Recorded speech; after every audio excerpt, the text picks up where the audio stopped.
Bienvenue dans cette vidéo d'introduction à l'utilisation de l'UA Just-in-Time. Donc ça veut dire qu'on commence à rentrer dans le vif du sujet et commencer à programmer en Lua. Donc si vous n'avez pas vu la capsule d'introduction au Lua, eh bien je vous invite à la regarder. Et puis là on va installer l'UA Just-in-Time. Donc si vous êtes sous Linux, vous pouvez installer l'UA Just-in-Time directement avec votre gestionnaire de paquets. Ça dépend de votre distribution. Ou d'une autre manière. Et si vous êtes sous Windows, eh bien, regardez les vidéos précédentes de Do-It pour installer Cygwin, etc. Donc là, on va installer l'UA Just-in-Time sur Cygwin.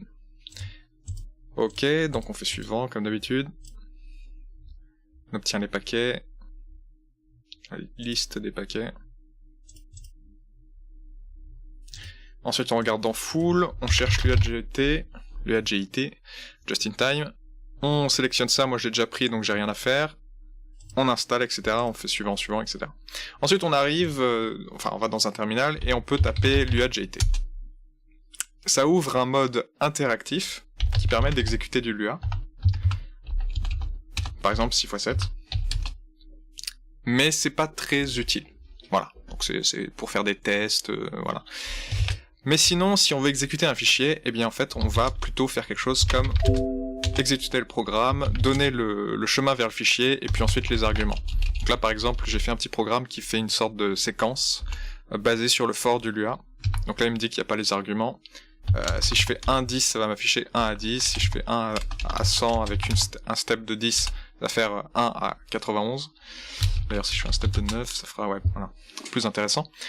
Ou alors 0 à 100 avec un step de 10. Et donc c'est un petit programme simple qui va récupérer les paramètres, donc les chaînes de caractères passées au programme, donc ça c'est la manière standard de passer des arguments à des programmes en C ou les autres langages, etc., n'importe quel programme, via le terminal.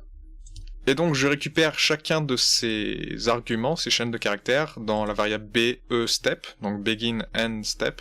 Je les convertis en nombre, un 6 step, et 6 steps, il n'y a pas de valeur, donc si c'est nil ou si ce n'est pas un nombre, je mets la valeur par défaut 1, ce qui est le cas en Lua de base, et j'affiche chaque itération. Alors ça, pour bien comprendre, en Lua, ça veut dire en gros les paramètres variables de la fonction. En Lua, tout est une fonction, même le script qui est exécuté est une fonction, c'est l'intérieur d'une fonction. Donc on peut récupérer les paramètres du programme directement en utilisant l'expression 3 petits points, qui représente tous les paramètres donc passés au script. Voilà, un deuxième programme intéressant, par exemple, c'est count.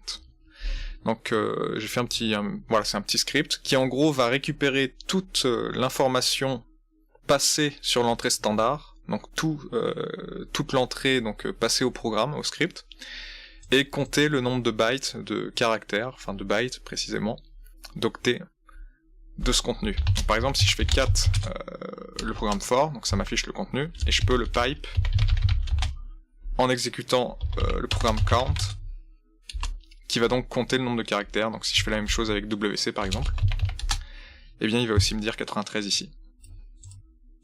Voilà. Donc c'est assez simple d'écrire des scripts en Lua, et en plus on les exécute avec l'UA Just-in-Time, donc c'est assez rapide. Voilà. Il n'y a pas besoin de bibliothèque pour avoir les arguments des programmes, ils sont directement passés à la fonction étant la fonction main, entre guillemets, c'est implicite. En gros, tout le script là est exécuté dans une fonction, et cette fonction, bah, c'est le programme, quoi, qui reçoit les arguments passés au programme. Voilà.